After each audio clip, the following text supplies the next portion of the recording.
wabarakatuh. Waalaikumsalam warahmatullahi wabarakatuh. Selamat siang anak-anak. Siang, Bu.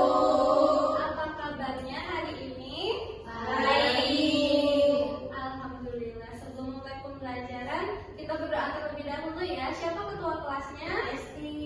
Ya, silakan Esti memimpin doa teman-temannya.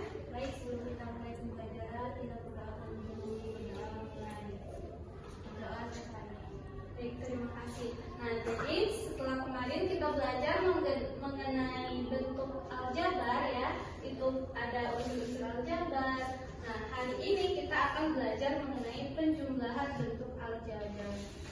Nah, teman-teman, setelah pembelajaran hari ini, teman-teman semua diharapkan mampu untuk membedakan antara suku sejenis dan suku tidak sejenis, kemudian membandingkan antara ya suku sejenis dan tidak sejenis tadi kan, kemudian mengidentifikasi suku sejenis di dalam bentuk aljabar, dan juga yang terakhir adalah menjumlahkan bentuk aljabar dengan baik dan dengannya. Nah, teman-teman, sebelumnya di sini Ibu ada LKPD.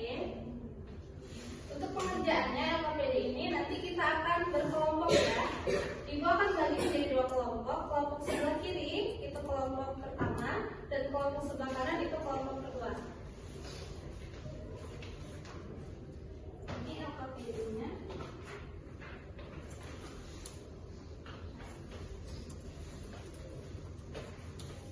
Nah, teman-teman, sebelum masuk ke pembelajaran hari ini, Ibu ingin tanya dulu nih, ada yang masih ingat gak mengenai unsur-unsur aljabar pada minggu kemarin? Saya, Bu. Ya, apa Silvi? Unsur-unsur aljabar itu terdiri dari variabel, konstanta, dan juga koefisien, Bu. Iya, bagus sekali. Zahra, apakah jawaban Silvi itu benar? Benar, Bu. Ya, benar ya teman-teman. Jadi unsur-unsur aljabar itu ada variabel, ada koefisien, dan juga ada konstanta. Nah, karena kalian sudah paham mengenai konsep dasar aljabar, maka hari ini kita akan melanjutkan ke penjumlahan bentuk aljabar. Teman-teman, sebelumnya ada yang tahu nggak bagaimana sih cara menjumlahkan bentuk aljabar ini? Tidak tahu. Nah, oke teman-teman. Jadi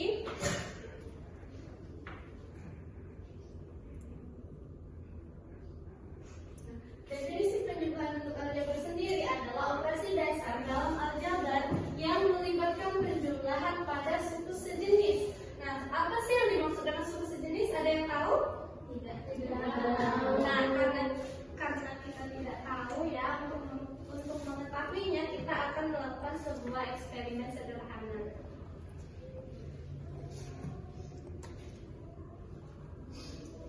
Nah, di sini kita akan melakukan eksperimen dengan air dan juga dengan minyak. Adakah yang bersedia membantu Ibu melakukan eksperimen? Saya mau. Iya, boleh maju Ayu, Sally sama Silvi.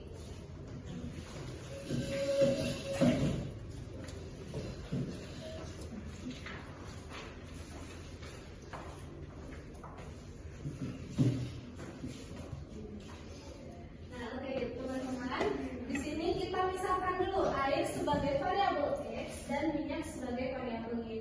Nah, nanti Ayu itu gelas pertama akan mencampurkan air dengan air yang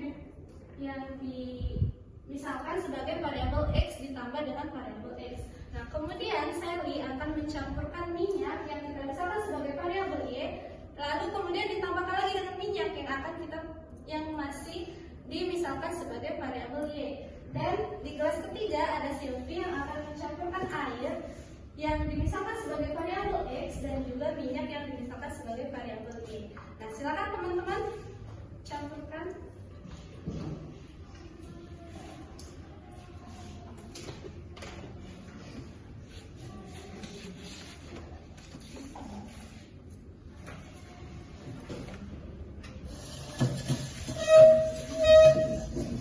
Oke, sudah ya. Silakan duduk kembali. Terima kasih teman-teman. Nah, dari ketiga cairan ini teman-teman, ada yang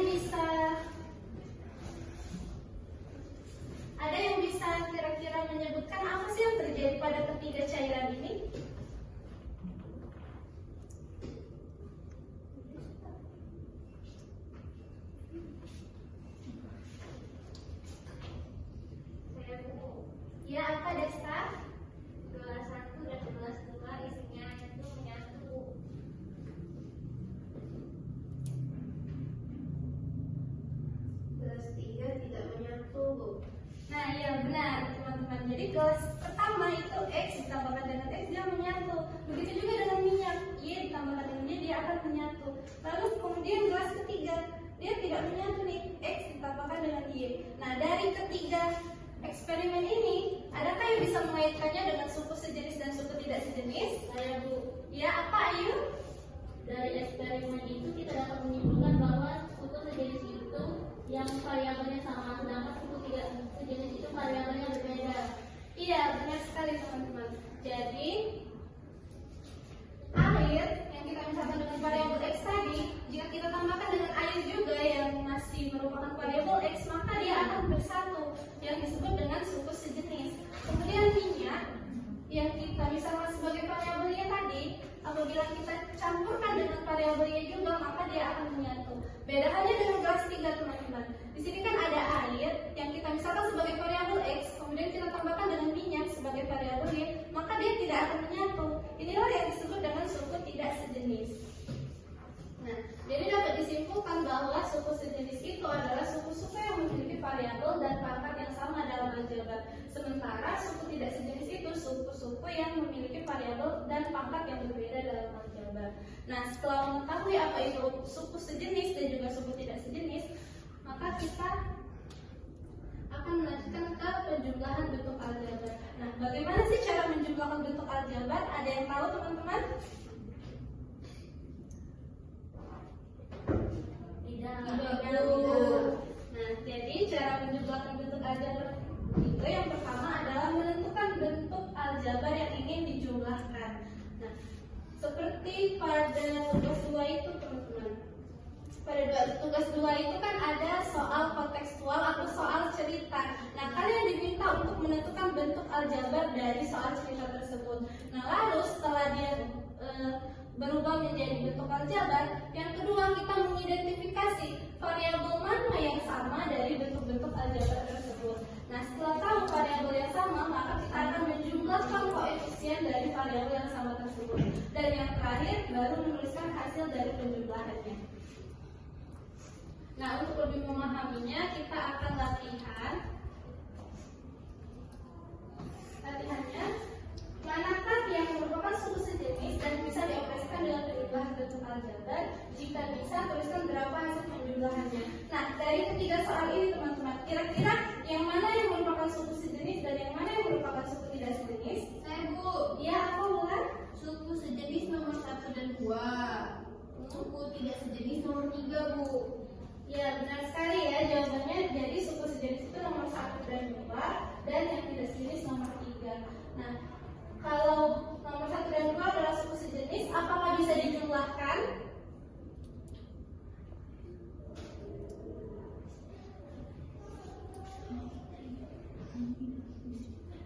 Baik, ya. Desti silakan. Nomor 1 dan nomor 2, Bu. Iya, Bisa dijumlahkan.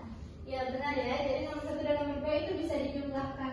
Ada yang bisa menuliskan berapa hasil dari penjumlahan nomor 1 dan juga nomor 2? Ya, silakan Desti.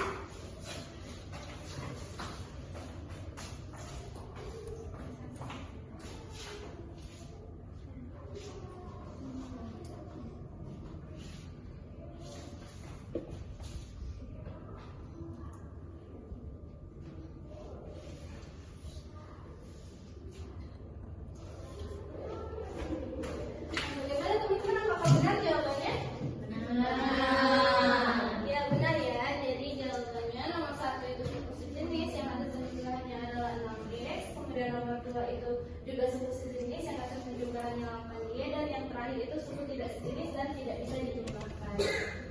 Nah, oke, selanjutnya kita ke tugas nomor 2 ya. Tugas 2 yang ada di LKPD. Di situ ada soal cerita. Ada yang bisa membantu Ibu membacakannya?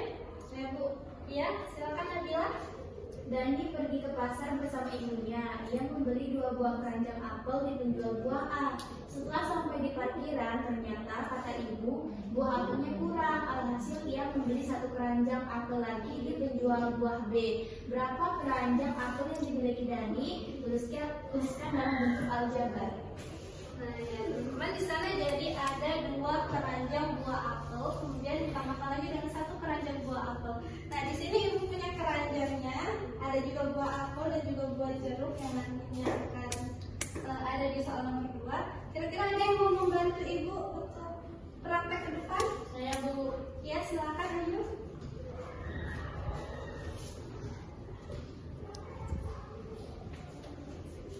Nah, jadi tadi Dani membeli 2 keranjang buah apel. Ini buah apelnya.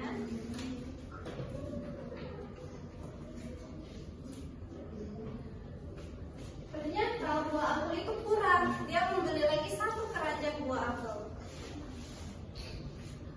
Nah, kira-kira berapa bentuk aljabar dari buah apel ini? Ada yang bisa menyebutkan? Saya, Bu. Ya, berapa Wulan? 2x plus 1x. Iya, benar sekali. Lalu apakah bisa dijumlahkan 2x plus 1x itu? Iya, Zahra, silakan. Bisa, Bu. Jawabannya 3x. Iya, benar sekali ya. Jadi jawabannya adalah bentuk aljabarnya 2x ditambahkan dengan 1x. Karena dia suku jenis, maka dia bisa dijumlahkan. Jadi hasilnya adalah 3x. Dan buah apel yang dimiliki kita ini adalah sebanyak 3x atau 3 keranjang. Nah, selanjutnya soal nomor 2. Ada yang bisa membantu Ibu membacakannya? Saya, Bu. Ya, silakan Sally.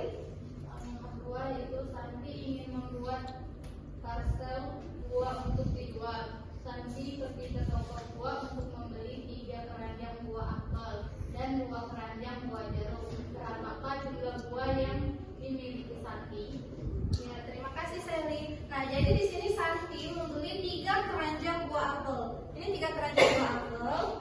Kemudian 2 keranjang buah jeruk.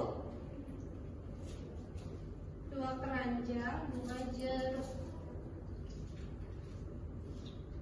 Nah, teman-teman, kira-kira bagaimana bentuk aljabarnya? Ada yang bisa menyebutkan? Ibu. Ya, berapa Sally? 3x 2y. 3x ditambah 2y. Iya, benar, 3x ditambah 2y. Lalu apakah 2 bentuk aljabar ini bisa dijumlahkan? Ya, Desta, silakan. Tidak bisa, Bu, karena sukunya tidak jenis. Iya, benar sekali ya. Jadi jawabannya adalah bentuk aljabarnya 3x plus 2y dan dia tidak bisa dijumlahkan karena sukunya tidak sejenis. Jadi Santi mempunyai 3 keranjang buah apel dan 2 keranjang buah jeruk. Oke, terima kasih. Silakan duduk Ayu. Nah, untuk selanjutnya itu ada soal tugas 3 dan juga tugas 4. Ibu minta kalian berdiskusi dengan kelompoknya masing-masing dan nanti kita akan mempresentasikan hasilnya ya. Silakan, waktunya Ibu kasih 3 menit dari sekarang.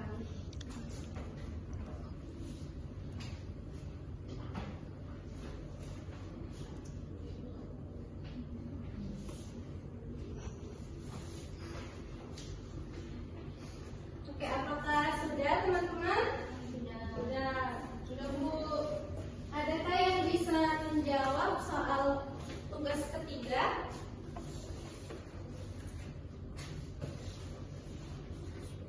Saya, Bu. Ya, silakan Ayu. Jadi dari kelompok kami itu yang merupakan suku sejenis adalah 2x ditambah 1x dan yang merupakan suku tidak sejenis adalah 3x ditambah 2y. Oke. Bagaimana kelompok 2? Apakah jawabannya sama? Sama, Bu. Sama. Iya, benar ya. Jadi jawabannya adalah 2x ditambah 3y. Oke.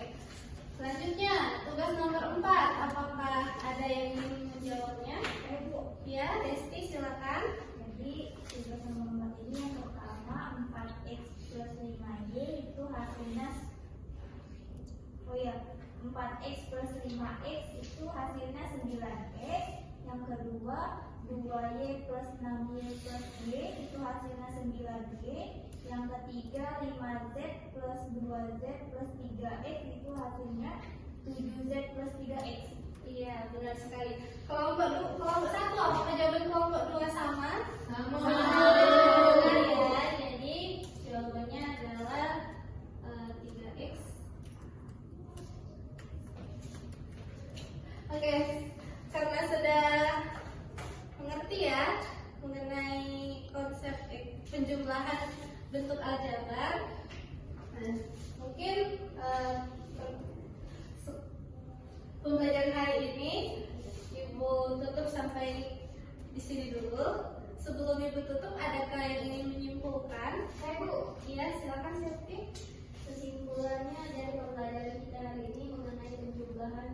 aljabar, di mana bentuk aljabar yang dapat dijumlahkan yaitu yang mempunyai suku sejenis. Suku sejenis itu adalah suku yang mempunyai variabel yang sama, sementara suku yang tidak sejenis, suku yang mempunyai variabel yang berbeda. Dan cara menjumlahkan bentuk aljabar adalah menjumlahkan koefisien dan variabel yang sama. Iya, benar sekali ya. Jadi penjumlahan aljabar itu adalah operasi dasar dalam aljabar yang melibatkan penjumlahan pada suku sejenis, di mana suku sejenis itu adalah suku yang memiliki variabel yang sama, sementara yang tidak sejenis memiliki variabel yang berbeda. Dan cara menjumlahkan bentuk aljabarnya adalah dengan menjumlahkan koefisien dari variabel yang sama. Oke, mungkin cukup sekian dulu pertemuan kita kali ini. Untuk tugasnya, supaya kalian lebih paham tentang materi ini, nanti kerjakan soal halaman 105, nomor 1 sampai 5 ya. Ya Bu.